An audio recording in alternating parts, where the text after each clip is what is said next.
मित्रों, हिंदू धर्म में पूर्वजों की आत्मा की शांति और मुक्ति के लिए एक पखवाड़े तक चलने वाले पितृपक्ष में श्राद्ध करने की परंपरा काफी पुरानी है।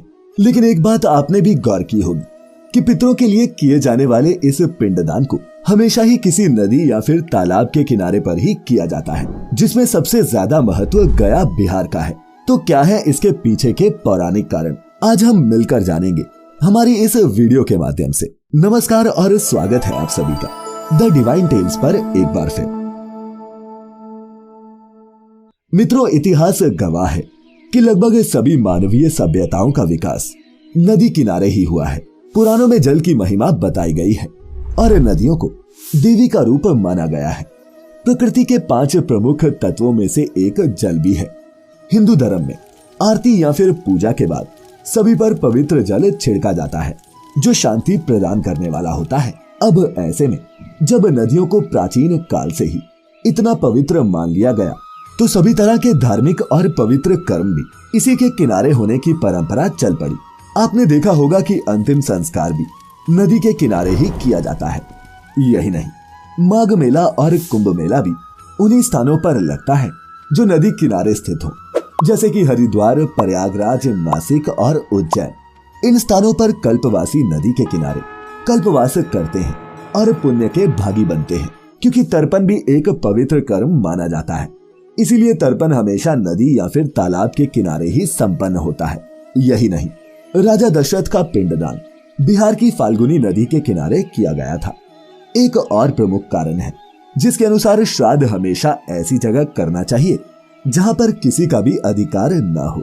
नदियों और तालाब किसी एक के नहीं होते, इसीलिए उन स्थानों पर श्राद्ध कर्म करके उसी के जल से पितरों का तर्पण किया जाता है।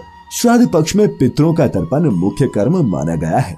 हर किसी की ये कामना होती है कि उसके मरने के बाद उसका पुत्र विधि विधान से श्राद्ध तर्पण करे, ताकि उस जीवात्मा को संसार में दोबारा जन्म ना लेना पड़े। पिंडदान के लिए गया ही क्यों?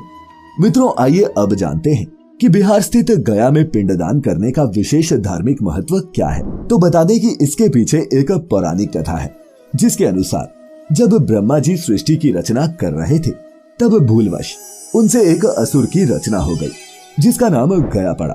पर एक विचित्र बात ये थी कि वह था तो असुर, लेकिन उसमें कोई आसुरी प्रवृत्ति नहीं थी। वो हमेशा देवताओं की पूजा अर्चना में लगा रहता, लेकिन उसको देवताओं जैसा सम्मान नहीं मिलता। एक दिन उसने सोचा, मुझे वो सम्मान कभी प्राप्त नहीं होगा जो देवताओं को प्राप्त है, क्योंकि मैं एक असुर हूँ। ऐसे में पुण्य इतना अधिक कर दिया जाए कि उसे स्वर्ग में जगह मिले। इसी कामना को ध्यान में रखते हुए उसने भगवान विष्णु जी की तपस्या शुरू की। उसकी इस तपस्या से भगवान विष्णु बहुत प्रसन्न हुए और उसे वरदान दिया कि जो भी तुमको देखेगा उसके सारे पाप कट जाएंगे। ये वरदान पाकर वो असुर कई स्थानों पर भ्रमण करने लगा और लोगों का पाप हरने लगा। इससे स्वर्ग में लोगों की जनसंख्या बढ़ने लगी, क्योंकि जिसने भी पाप कर्म किए थे वो गयासुर को देख लेता तो उसके सारे पाप कट जाते थे। ये सब देखकर यमराज जी काफी चिंतित हो गए, क्योंकि उनके द्वारा बनाया गया विधान बिगड़ने लगा था।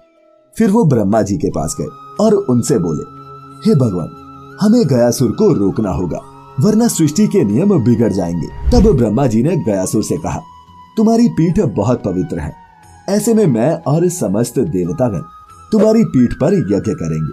पर इससे गयासुर अचल नहीं हुआ। फिर भगवान विष्णु स्वयं उसकी पीठ पर बैठ गए।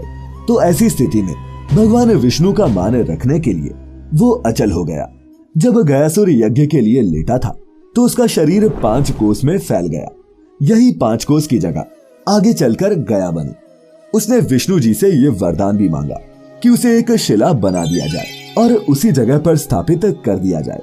यही नहीं, गयासुर ने यह भी मांगा कि भगवान विष्णु सभी देवताओं के साथ साथ अप्रत्यक्ष रूप से इसी शिला पर विराजमान रहे। उसकी ये बात सुनकर विष्णु जी काफी प्रसन्न हुए और उन्होंने उसको आशीर्वाद दिया कि इस स्थान यानी कि गया में जो भी अपने पितरों के लिए श्राद्ध तर्पण करेगा, उन मृत आत्माओं को सभी तरह की पीड़ाओं से मुक्ति मिलेगी। मित्रों, बिहार की राजधानी पटना से 100 किलोमीटर दूर इस गया में साल में एक बार 17 दिन के लिए पितृपक्ष का मेला लगता है। पौराणिक मान्यता है कि पितृपक्ष में फाल्गु नदी के तट पर विष्णुपद मंदिर के करीब और अक्षय वट के पास पिंडदान करने से पूर्वजों को मुक्ति मिलती है। तो मित्रों, इसीलिए पिंडदान हमेशा नदी या तालाब के किनारे ही किया जाता है और गया पिंडदान करने के लिए एक विशेष धार्मिक महत्व रखता है। उम्मीद है आपको हमारी आज की ये वीडियो पसंद आई होगी। अगर अच्छी लगी हो तो इसे अपने मित्रों रिश्तेदारों के साथ साझा अवश्य करें। साथ ही ऐसी सभी धार्मिक और आध्यात्मिक वीडियोस देखते रहने के लिए सब्सक्राइब करें the divine tales YouTube channel और फेसबुक पर देखने वाले सभी व्यूअर्स लाइक करें हमारा Facebook page the divine tales Hindi. फिलहाल आज के लिए बस इतना ही। अब इजाजत दें। आपका बहुत बहुत शुक्रिया।